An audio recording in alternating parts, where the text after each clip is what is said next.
Sangareddy central jail superintendent suspend అయ్యారు. రైతు హీరా నాయక్కి బేడీలు వేసిన ఘటనలో చర్యలు చేపట్టారు. సంజీవరెడ్డిని సస్పెండ్ చేశారు. జైళ్ల శాఖ డీజీ సంగారెడ్డి సెంట్రల్ జైల్లో ఐజీ సత్యనారాయణ విచారణ జరిపారు. రైతు హీరా నాయక్ బేడీల ఘటనపై విచారించారు ఐజీ సత్యనారాయణ. దాదాపు 4 గంటల పాటు విచారించిన ఆయన సస్పెండ్ చేశారు. వికారాబాద్ పోలీసులకి సమాచారం ఇవ్వకుండా సైబరాబాద్ పోలీసులకి సమాచారం ఇచ్చారు జైలు అధికారులు. అయితే హీరియా నాయక్ లగచెరలో అరెస్ట్ అయితే బాలనగర్ కేసులో అరెస్ట్ అయినట్టు జైలు అధికారులు రికార్డులు చూపించినట్టు తెలుస్తోంది. అయితే ఈ ఘటనపై ఐజీ సత్యనారాయణ సీరియస్ అయ్యారు. సంగారెడ్డి సెంట్రల్ జైలు సూపరింటెండెంట్ ని సస్పెండ్ చేశారు.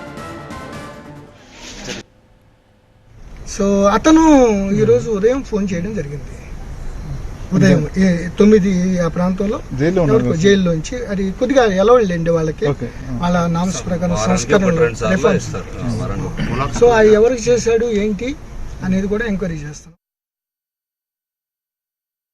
సో అతను ఈరోజు ఉదయం ఫోన్ చేయడం జరిగింది.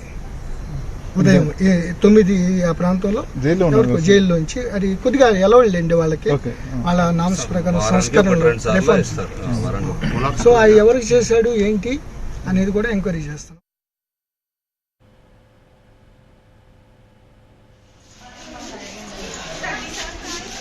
సంగారెడ్డి సెంట్రల్ జైలు సూపరింటెండెంట్ ని సస్పెండ్ చేశారు. రైతు హీరియా నాయక్ కి బేడీలు వేసిన ఘటనలో చర్యలు తీసుకున్నారు. అయితే సంజీవరెడ్డిని సస్పెండ్ చేశారు జైళ్ల శాఖ డీజీ సత్యనారాయణ.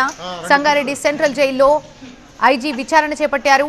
అయితే రైతు హీరియా నాయక్ బేడీల ఘటనపై విచారించారు ఐజీ సత్యనారాయణ. దాదాపు 4 గంటల పాటు విచారించిన సత్యనారాయణ యాక్షన్ తీసుకున్నారు. వికారాబాద్ పోలీసులకి సమాచారం ఇవ్వకుండా అటు సైబరాబాద్ పోలీసులకి సమాచారం ఇచ్చినట్టుగా చెప్తున్నారు జైలు అధికారులు. అయితే హీరియా నాయక్ లగచెరలో అరెస్ట్ అయితే బాలనగర్ కేసులో అరెస్ట్ అయినట్టు జైల్లో రికార్డు చూపించడం పట్ల ఐజీ సత్యనారాయణ సీరియస్ అయ్యారు.